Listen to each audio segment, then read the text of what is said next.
The Architectural Association of Kenya, AAK, says lack of planning and strict implementation of construction regulations is the main cause of buildings collapsing. The association now wants the government to intervene, saying this has affected the planning of major cities in the country. They're also appealing to the government to consider adopting tax concessions on construction materials, as well as sector-specific stimulus packages and policies that will help cushion the construction industry.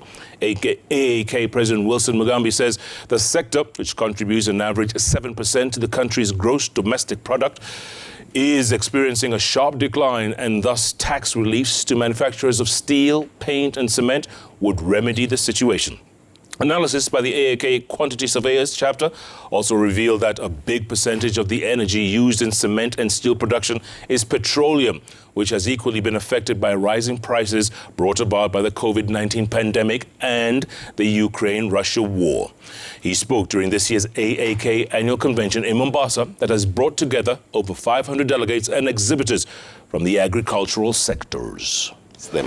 What is the rationale to approve certain developments? Because we have a building code, we even have a zoning policy which dictates how far you can go in terms of the number of floors and how much you can cover in terms of the floor area of a particular plot. So our key gap in Kenya is of course enforcement, and it has all kinds of gaps. You'll talk about corruption, you'll talk about very lax and professionals at the county level, but ideally we need to stem the issue of enforcement and make sure that everything is being done structurally, because documentation is there, the guidelines are there, and ideally you shouldn't have scenarios whereby there's imbalance in how development is being done.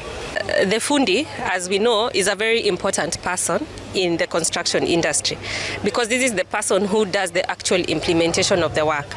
But as we know, there are many people who have learned on the job, and yes, they are skilled, but they do not have the certificate to do that work.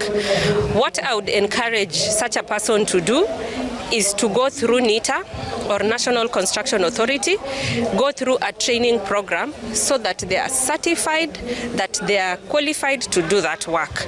This will help a lot of our fundis to be able to understand what is required of them and to be able to deliver good projects.